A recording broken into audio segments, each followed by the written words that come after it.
me, Pokémon Blue is a game about setting out on an adventure. You're a young child, and I think a lot of people were probably that kind of age that enjoyed that game at the time, leaving your home for the first time and going out on an adventure across this magical, amazing land with cities that felt grounded in reality, but also had this extra element of having Pokemon involved. You would thwart evil plans and battle trainers and level up with the end goal of becoming a champion, even, as I said, while you were a child.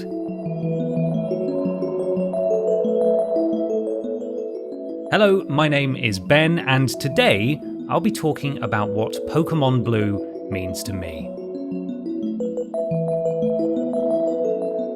My first impressions of Pokémon Blue were that it was sort of a watershed moment for me. I know in my previous episode of this show, I talked about Final Fantasy VII and how it was the game that got me into games, but Pokémon Blue was the first game I owned myself, full stop. So while it may not have got me properly into games, it was certainly my first proper introduction to games. And it hooked me straight away, not just because it was my first proper game, but because I was intimately aware of what Pokemon was. I was already watching the anime that was airing on Saturday mornings. I was already getting Pokemon cards. Everyone was talking about it at school. It was the pop culture zeitgeist at that time. And now I was given this little cartridge and a Game Boy to go with it, and I could take these Pokemon with me wherever I wanted to go. And there was a real sense of ownership and involvement with this game, because you could name yourself for a start, so all characters addressed you by name, which was fantastic, and you could also name all of your Pokemon too. But then there was this extra element again, sort of introducing me to games, these systems that I'd previously never experienced before. The fact that you could level up these little Pokemon characters that you took with you, and you really built this sense of loyalty and companionship with these tiny little sprites that sort of didn't really look like their anime counterparts, or at least certainly from the back. And it was just really laid out very logically with the Pokemon badges and going from town to town, following this sort of loose storyline that was there, getting the Pokemon badges, and then trying to become the champion at the end of it. It just blew me away. My cousin had a lot of these kinds of games in my formative years, and I would see him play them, and they always looked amazing, and I always wanted to have a go. So when I finally got hands-on with Pokemon Blue, it changed everything for me. Pokemon Blue did come at a significant time in my life. Yeah, it was, I remember it was Christmas. Everybody, I think, has that seminal moment, that seminal gaming Christmas moment, or whatever it is. Maybe it's your birthday, where they remember going downstairs and there being a box wrapped under the tree, and it contains something that was so impactful and important to their childhood. And for me, that was a copy of Pokemon Blue and my teal Game Boy Color, which I still have to this day, and both of these things actually kickstarted a rather unhealthy collection habit, where I've now amassed a vast array of different Game Boy Colors from all around the world, and also every single boxed Pokemon game all the way up to Game Boy Color. But it was this moment on Christmas morning in 1998 or whatever it was, where I got those two things, and that was my whole Christmas day, was just sat there just being completely immersed in this Pokemon world. The world that I'd been watching, as I said, in the cartoon for months now, and I could finally have it all to myself. Yeah, there was a moment where it clicked, and I think, again, that was probably that same Christmas day. I was already sort of familiar with it because my cousin had it and I'd seen him playing. I think he had red or yellow, or he might have had all of them, that son of a gun. But I only had blue, which was fine. And so I picked Squirtle because, Blastoise was on the front. It made sense to me logically to pick Squirtle. I remember the moments the game really clicked for me in particular were, one, I got stuck in Viridian Forest, and those of you familiar with the game will know that Viridian Forest isn't really something you can get stuck in, but for me, as the first proper game that I was having a go at, I didn't understand how to leave the forest, because everything up until that time, when you walked into a building, you walked into a door, which would transport you to the next place, and when you left a building, you would go down and back out of the door. This was the first time where I'd been in an area that didn't have a door to leave. And so at the end, I think there's 2 tiny white sprite arrows on the floor that indicate you just sort of walk into the void to then leave the forest. But I was stuck there for quite a while, just wandering around trying to get out and not really sure of where I should go next. And it was that sort of logical leap to just blindly embrace this dark void that, it sounds weird, but it was a pivotal moment for me in my gaming career as a whole, where I realized that, there is sort of, it's not really a problem-solving element, but this is how games work. There is a logic to this that I might not otherwise be familiar with, and having to learn that, even in this small way, was a big moment for me. Then, of course, there was evolving Squirtle into Wartortle. That was amazing. I knew that was coming because, I'd seen the show and stuff, and I knew how evolutions worked in Pokemon, but doing it myself and seeing my Squirtle evolve into a Wartortle was amazing, and it was not something that I ever tired of. I think the final moment where it properly clicked for me was just because everybody was playing it.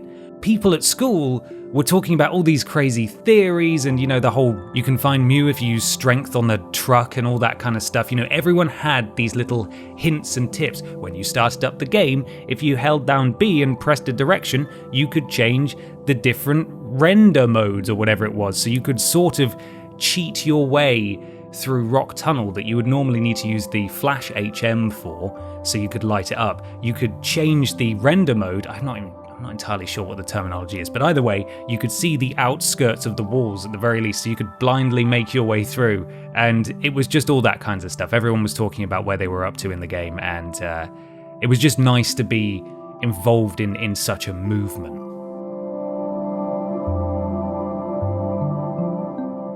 My favourite thing about the game, and this tends to be a running trend I think for a lot of people with probably a lot of games that are going to be featured in this series, but music. The music is iconic in that game. In all its little chip-tuney glory, it just sounds amazing. All the music is distinct. Lavender Town is haunting still. No matter how many times it's remade or remixed, it's still horrifying. The battle themes of various importance when you're going through, wild encounters, Pokemon trainers, significant battles in the story, or, the Pokemon League, that sort of stuff. They've all got their own battle themes, and they all accurately portray the level of threat that's offered in that battle. Outside of that, and obviously the evolving, there's trading with friends. The link cable was such a game changer, and being able to trade Pokemon across, especially as, there were set amounts of Pokemon in red and blue, so you needed to trade with your friends to catch them all, and that some Pokemon only evolved via transfer, was really exciting. I remember going to stay with my cousin some weekends, and he had a link cable, and it would always be so exciting, make sure you bring a Game Boy, I've got the link cable, bring some batteries, and we'll trade things back and forth that we need. Start new games and trade starters that we need, all that kind of stuff. Having burner cartridges where you could just start a new game and trade stuff off them that you needed was so unique to Pokemon. And it was that sort of weird,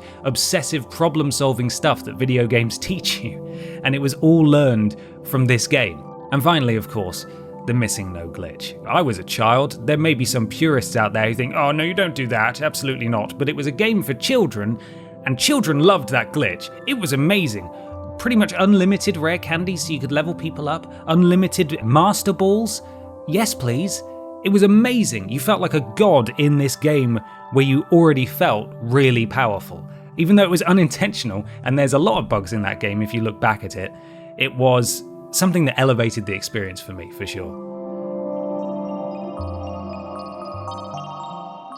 I have played Pokémon Blue to completion probably 5 or 6 times, but as it was one of those formative games that I had as a kid, it was one that I restarted pretty much endlessly. I think a lot of people did. I've started countless games in Pokemon Blue, especially when trying to trade, all the starters over and stuff. And Pokemon came back into fashion a few times. Even when I was in secondary school, there would be periods where everyone would suddenly start bringing their Game Boy Colors in and digging them out, and people would be playing Super Mario on the bus to school.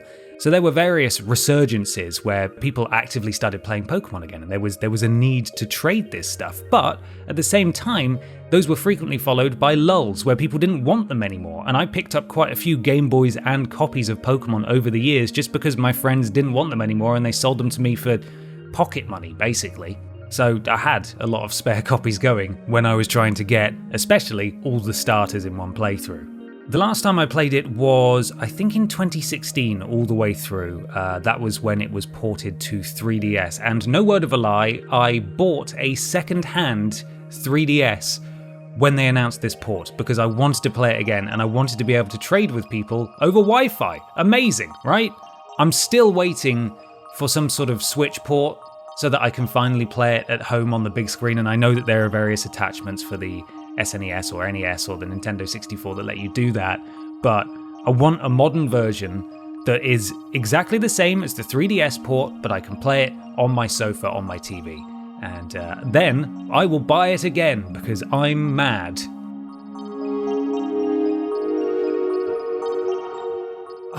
In terms of selling this game to a new player, it's difficult because it's an older game, but by that logic, it's also a classic. It's available on 3DS, it should be available on Switch, the music is amazing, it features, in my opinion, the best roster of Pokemon on any game, and it's, in terms of getting into Pokemon games, it's the simplest to follow. Get the gym badges, defeat Team Rocket, catch them all, beat the Pokemon League, trade with your friends. There's no required previous knowledge needed, and it's just so special. It's just so special. If you and a friend can get different copies, or if you just want to be a scrub and get Pokemon Yellow where you have Pikachu following you and you get all the starters like some sort of special boy, then go for it. But if you can get rival versions and trade with your friends and play with them at the same time, I can't encourage that enough.